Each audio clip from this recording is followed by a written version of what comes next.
28장 한 목소리로 합독하겠습니다. 은이 나는 곳이 있고 금을 질하는 곳이 있으며 철은 흙에서 캐내고 동은 돌에서 녹여 얻느니라. 사람은 어둠을 뚫고 모든 것을 끝까지 탐지하여 어둠과 죽음의 그늘에 있는 광석도 탐지하되 그는 사람이 사는 곳에서 멀리 떠나 갱도를 깊이 뚫고 발길이 닿지 않는 곳 사람이 없는 곳에 매달려 흔들리느니라. 음식은 땅으로부터 나오나 그 밑은 불처럼 변하였도다. 그 돌에는 청옥이 있고 사금도 있으며 그 길은 솔기도 알지 못하고 매의 눈도 보지 못하며 용맹스러운 짐승도 밟지 못하고 사나운 사자도 그리로 지나가지 못하였느니라. 사람이 굳은 바위에 손을 대고 산을 뿌리까지 뒤엎으며 반석에 수로를 터서 각종 보물을 눈으로 발견하고 누수를 막아 스며 나가지 않게 하고 감춰져 있던 것을 밝은 대로 끌어내느니라.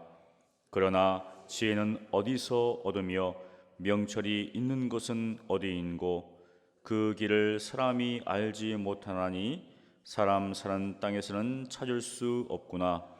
깊은 물이 이르기를 내 속에 있지 아니하다 하며 바다가 이르기를 나와 함께 있지 아니하다 하느니라.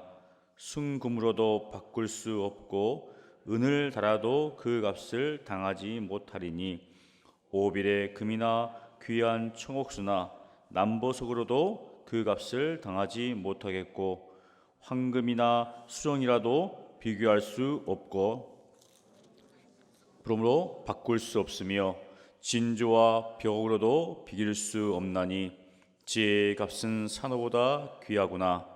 구수의 황으로도 비교할 수 없고 순금으로도 그 값을 헤아리지 못하리라. 그런즉 지혜는 어디서 오며 명철이 머무는 것은 어디인고 모든 생물의 눈에 숨겨졌고 공중의 새에게 가려졌으며 멸망과 사망도 이르기를 우리가 귀로는 그 소문은 들었다 하느니라. 하나님이 그 길을 아시며 있는 곳을 아시나니 이는 그가 땅끝까지 감찰하시며 온 천하를 살피시며 바람의 무게를 정하시며 물의 분량을 정하시며 비 내리는 법칙을 정하시고 비구름의 길과 우리의 법칙을 만드셨습니다.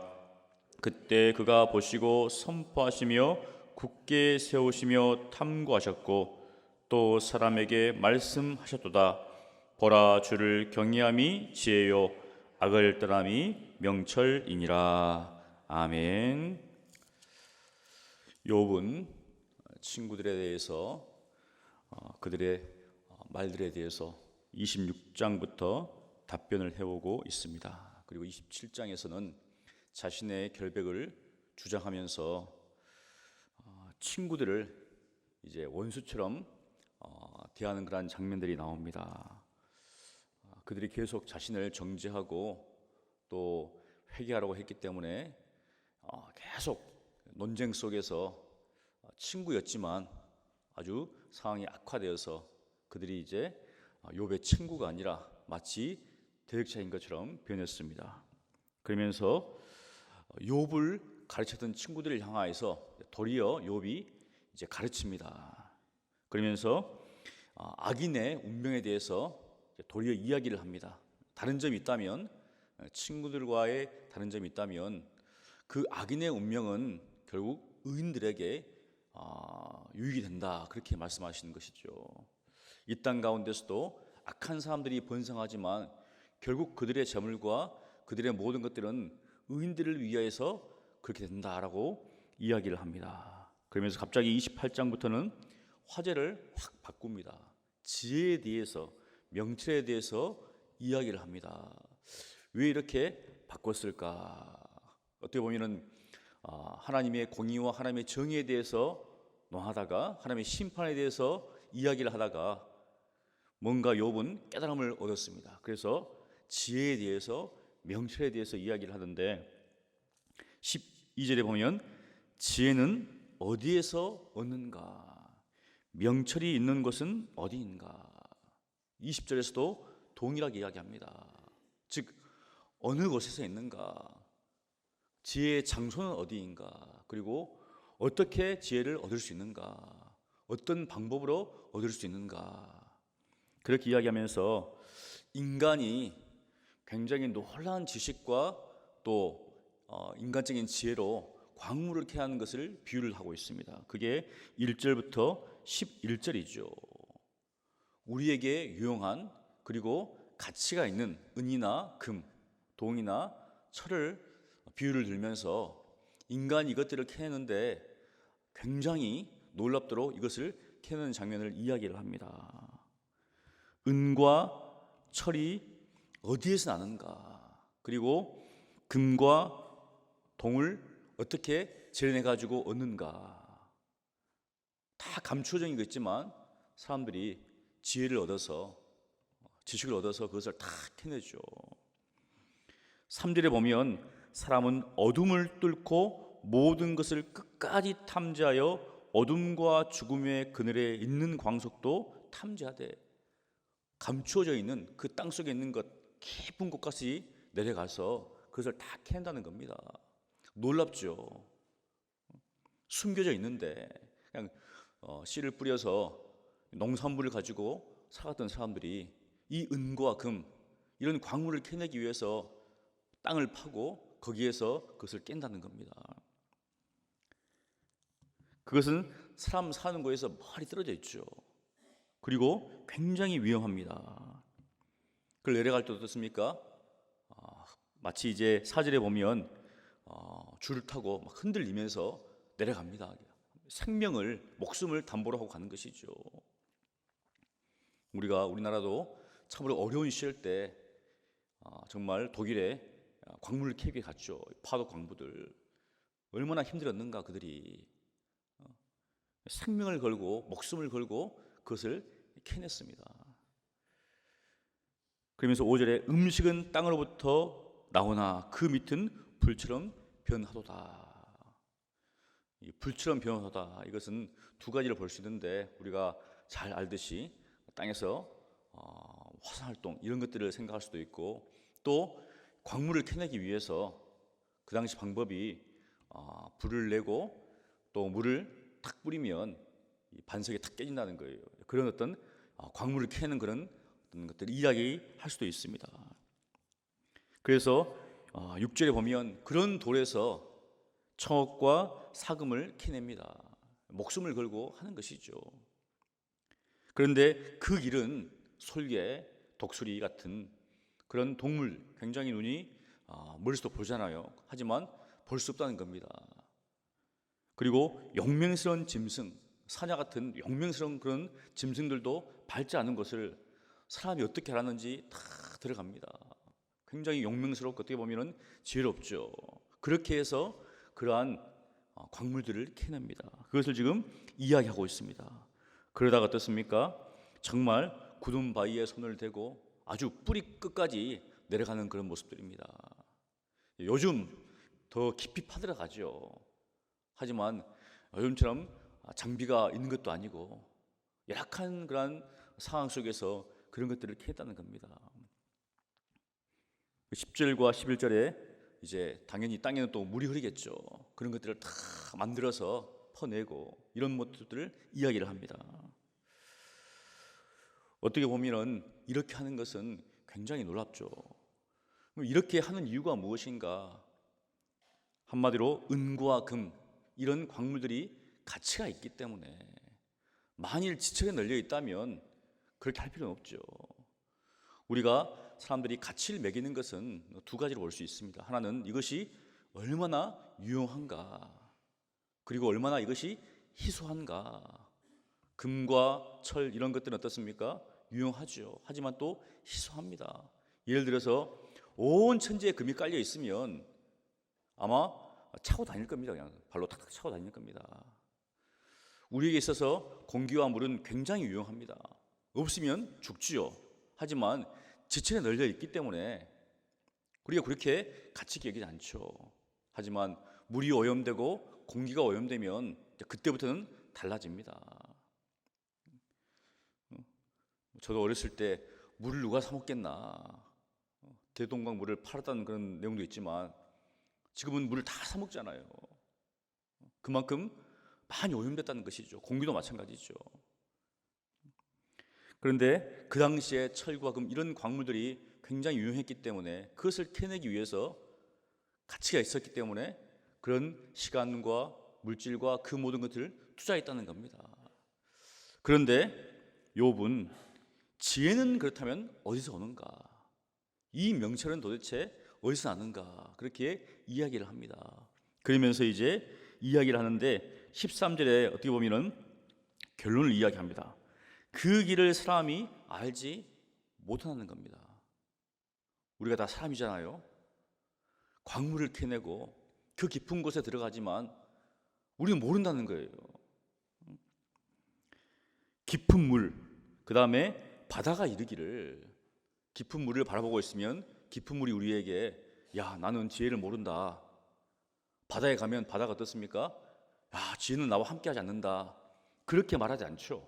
그런데 의인화시킨 겁니다. 깊은 곳에 깊은 물, 또 바다 넓잖아요. 그런데 이런 것들도 지혜에 대해서 모른다는 거죠. 즉 사람이 사는 곳에는 우리가 지혜를 알 수 있는, 명철을 알 수 있는 방법이 없다는 겁니다. 그런데 그 지혜와 그 명철이 얼마나 귀한가. 순금과 은과 오벨의 금과 청옥수나 남보석으로 비교할 수가 없다. 즉 이 땅에서 우리가 가장 귀하게 여기는 것들 있죠. 뭐 보석이라든지 이런 것들, 이런 것들을 딱 우리가 착용하고 있으면 사람들이 야, 저 사람 참 부자다, 어떻게 보면 귀한 사람이다 할 수 있겠지만 그 모든 것들로도 지혜를 비교할 수 없다는 겁니다. 그런 모든 것들은 눈에 보이죠. 하지만 지혜는 보이지가 않습니다, 사실. 그러면서 이야기를 하는데 다시금 20절에 그런즉 지혜는 어디서 오는가? 명철이 머무는 것은 어디인가? 모든 생물의 눈에는 가렸다는 겁니다. 숨겨졌다는 것이죠. 멸망과 사망도 모르겠다라고 이야기를 합니다. 그러면은 도대체 우리는 이 지혜와 명철을 어디에서 얻을까요? 바로 23절에 나옵니다. 하나님이 그 길을 아시며 있는 것을 아시나니. 욥의 친구들은 마치 지혜로운 자처럼 이야기를 했습니다. 너가 지금 이렇게 고난당하는 것은 너의 죄 때문이다. 그러면서 계속 이야기를 했죠. 그런데 이제 욥은 이야기합니다. 하나님만이 지혜를 아신다. 너희들이 가지고 있는 그런 지혜는 아무것도 아니라는 것이죠. 결국 무엇입니까? 하나님의 오묘하고 놀라우신 그 선미하심은 우리의 어떤 인간의 지혜와 지식을 가지고 알 수가 없다는 겁니다. 그래서 욥이 그들을 향하여서 너희가 지혜롭다고 하지만 실상은 지혜롭지 못하는 것이죠. 사실 역사에서도 보면 소크라테스 같은 경우에도 이 사람이 가장 현명한 사람이다, 지혜로운 사람이라고 합니다. 그런데 그가 말하기를 자기는 지혜로운 사람이 아니라는 거예요. 그래서 찾아가가지고 지혜롭다고 하는 사람들 찾아갑니다. 가서 보니까 이 사람 무지한 사람이에요. 그래서 당신은 지혜로운 사람이 아닙니다라고 하면서 그것을 깼죠. 그래서 그 사람이 자기의 무지함을 정확히 아는 사람이 지혜로운 사람이다. 그런 것처럼 우리는 지혜롭지 못합니다. 하나님만이 그 지혜를 아신다는 것이죠. 왜 그렇습니까? 하나님 그분이 모든 세계를 창조하시고 모든 지혜로 세상을 창조하셨기 때문에 그분에게만이 참된 지혜가 있다는 겁니다. 그러면서 28절에 이렇게 결론을 내죠. 또 사람에게 말씀하시도다. 보라, 주를 경외함이 지혜요 악을 떠남이 명철이니라. 두 가지를 이야기합니다. 결국은 무엇입니까? 하나님을 경외하라는 것이죠. 그리고 악을 떠나라는 겁니다. 예수님께서 요한복음 17장에 하나님 아버지께 기도하는 장면이 나옵니다. 그런데 그 기도의 내용 중에 보면 이런 내용이 있어요. 이제는 예수님께서 하나님께로 가시는데 제 아들이 이 땅 가운데 살아갑니다. 고난과 핍박과 어려움을 당합니다. 그런데 기도하는 장면 중에서 이들을 악에서 보호해 달라고 기도해 줍니다. 왜냐하면 쉽게 무너질 수 있기 때문에. 지금이야 예수님과 함께 하기 때문에 그러한 모든 죄로부터 보호받지만 떠나는 순간 이제 여러 가지 시험이 옵니다. 그래서 악에서 보호해 달라고 기도하고 있습니다. 우리가 주 기도문에서 마찬가지죠. 악에서 보호해 달라고 기도하는 것이죠. 시험에 들지 않게. 무엇인가? 우리는 여러 가지 상황과 환경 속에서 하나님을 경외하기보다 세상을 따라갈 수가 있다는 것이죠. 그리고 악에 넘어질 수 있다는 겁니다. 결론적으로 욥은 진정 하나님의 지혜, 또 이 명철이 무엇인가에 대해서 우리에게 이야기합니다. 사실 잠언에 보면 동일한 말씀이 있죠. 우리 잠언 2장을 보겠습니다. 잠언 2장 4절로 8절입니다.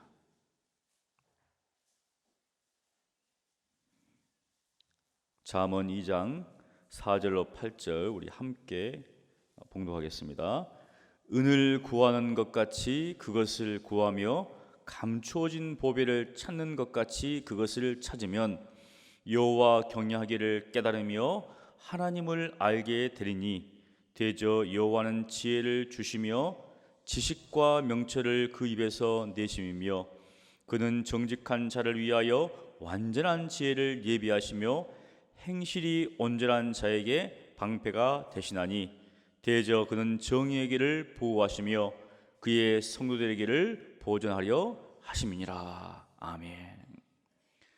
여기에 보면 지혜와 정의는 같이 갑니다. 사실 지혜와 정의는 하나님께서 지혜를 주시면서 바로 정의의 길을 보호하신다. 사랑하는 성도 여러분, 결국은 하나님을 아는 것, 하나님을 알아가는 것이 우리 신자에게서 얼마나 중요한 것인가. 요한복음 17장 3절에서도 예수님께서 영생은 유일하신 참 하나님과 그가 보내신 자를 아는 것이다 했습니다. 우리가 하나님을 알아갈 때 참으로 하나님을 경외할 수 있는 것이죠. 참 하나님을 알지 못한다면 어떻게 하나님을 경외할 수 있는가? 우리 교회는 매일 주일마다 이거는 이제 주일 함께 모여서 하는 것이죠. 개인적으로 하나님의 말씀을 읽으시고 공부하시고 묵상하시고 적용하시고 또 주일날 함께 나누시고 구역 모임에서 나누시고 결국 무엇인가 하나님께서 우리에게 주신 이 생명의 말씀을 붙잡으시고 하나님을 경외하여 나아갈 때 그것이 바로 지혜의 근본이다. 그것이 악을 따르는 비결이다. 그렇게 욥은 우리에게 말씀하고 있습니다. 오늘 하루도 그 하나님의 말씀을 붙잡고 하나님을 경외하며 악에서 따라하는 여러분 되시기를 간절히 축원합니다. 기도하겠습니다. 거룩하신 하나님 감사합니다. 무지하고 어리석은 저희들을 오늘도 일깨워 주시고 하나님의 지혜와 하나님의 말씀 가운데 오늘도 승리하며 살아갈 수 있도록 도와주시옵소서. 하나님, 사탄은 여러 가지 방법과 사람과 환경을 통하여서 저희들을 유혹하고 시험합니다. 저희들에게 지혜를 허락하여 주셔서 영적인 분별력을 가지고 이러한 모든 상황들을 파악할 수 있도록 도와주시고 무엇보다도 하나님을 아는 일에 열심을 낼 수 있도록 주여 은혜를 베풀어 주시옵소서. 세상 사람들은 세상에 있는 것들을 취하기 위해서 시간과 물질과 모든 것들을 투자합니다. 하나님, 우리는 무엇보다도 하나님을 아는 일에 정말 열심과 열정을 가지고 함께 나아갈 수 있도록 주여 역사해 주셔서 정말 참되신 하나님, 우리를 구원하시는 그 놀라우신 하나님의 사랑과 십자가의 은혜를 항상 깨달으며 감격하는 저희들 될 수 있도록 역사하여 주시옵소서. 감사하고 살아계신 예수님 이름으로 기도합니다. 아멘.